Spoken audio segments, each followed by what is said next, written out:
Hello everyone. Doing a video after a long time.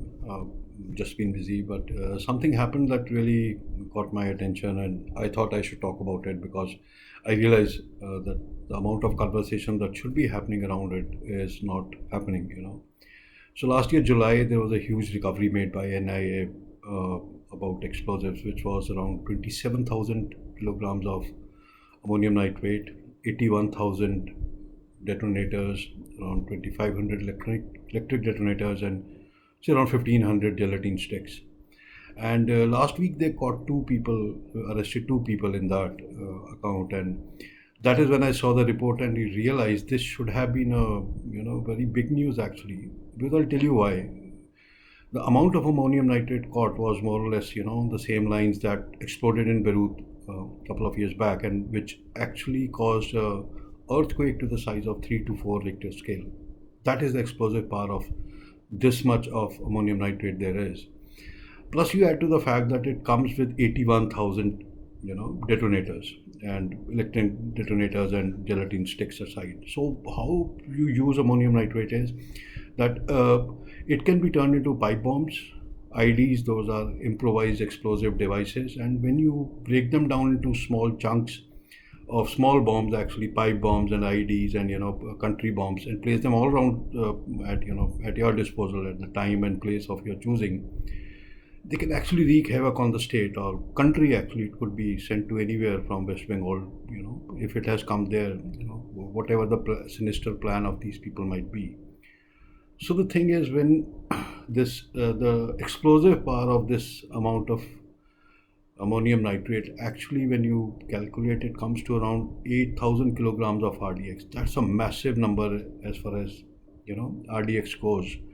And I mean, it could be if collectively it could be a small tactical nuke actually.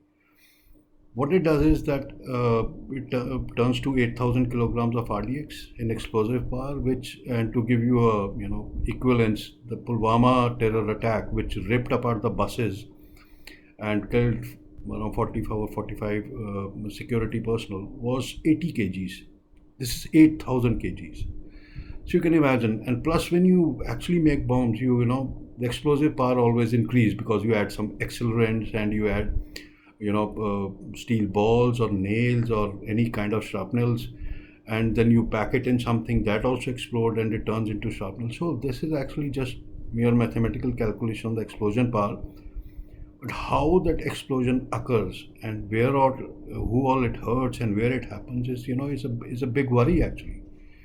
So the point is, like, kudos to NIA that they caught it right on time before it could be sent out and used for nefarious plans that they had. But still, the question remains that how come such huge amount quantity was being gathered and for what purpose? The thing is that if you just go by number and calculate 81,000 country bombs coming out, can you imagine what it does? Can you imagine the state in which it will put West Bengal into? And I mean, we can see that happening. Last couple of years, few years rather, West Bengal has been turning into a very violent place. With limited law and order dictated, and actually it is turning into a place where communal riots and political vendetta, assassinations and killings are happening all around. And in that, if you add the mix of these people who are ready to cause these terror activities, I think it is beyond the scope of state police. And as I say, they may not be complicit, but they are definitely complicit. If these things are reaching there and they can be used into these activities, it is actually a big problem. And the fact that now West Bengal has access to both the sides of the country, and to northeast, where we do have some security concerns, and it can go to China border, it can get into rest of the country. So it is sitting at a place where the same explosive can be sent out anywhere. And how it is getting inside can be only two ways. One, it has been pilfered from some, because ammonium nitrate is being used in mining and all, and nearby you have Jharkhand, Bihar, Odisha, which even West Bengal, which have a lot of mining operations, or for its pure explosive purpose, especially when you add detonators and purely for its wrong reasons, it could easily be coming in from a cross-border operation, because with West Bengal we have a very porous border, and Myanmar is also pretty much Chinese controlled right now, and they are building bases and they want to get into access into control the Bay of Bengal.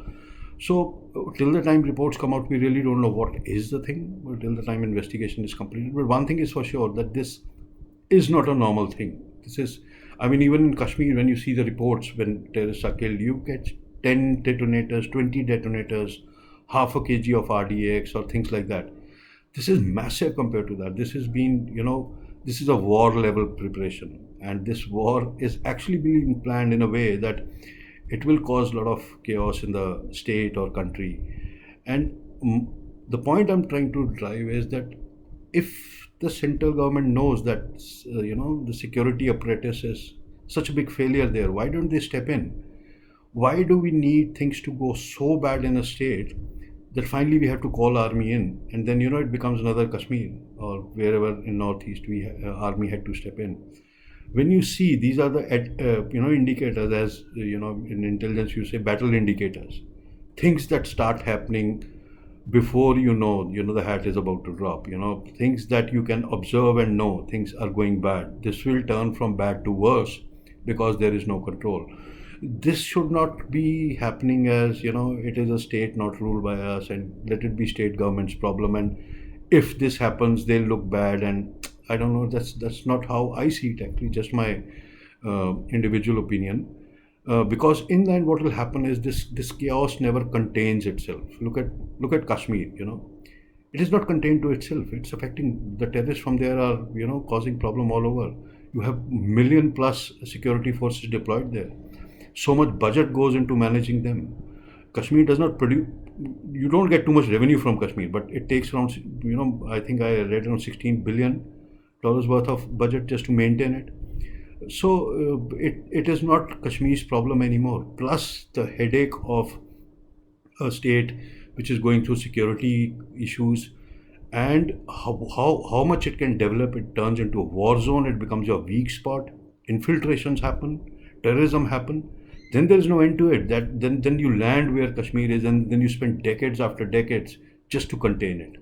So why not contain it now when you can see that is happening? I don't know the legality of it and how the center steps in and how it can take over, and that is. But I'm sure there must be a way where the center says enough is enough, and we need to step in to control this. Because if you are dealing with kind of people who dabble in terrorism and such violent activities, dialogue is not the way to go. It is not you want to tell them that please don't do this and they'll say okay fine, we will listen to you. That's not going to happen. The impact of iron-fisted action goes a long way. This is not a normal case. These are not normal happenings. They have a potential of blowing way out of proportion, metaphorically and literally. So my only concern here is that I think this should become a kind of a milestone in conversations around West Bengal, and I think this should not be forgotten or swept under the carpet. I mean, at time and again, people should keep pointing it that this is the amount, this is the size of violence that is being planned there, and we have caught one. Maybe there are more, maybe there are many, maybe there is none, I don't know. But if there is one, the possibility of more is much more.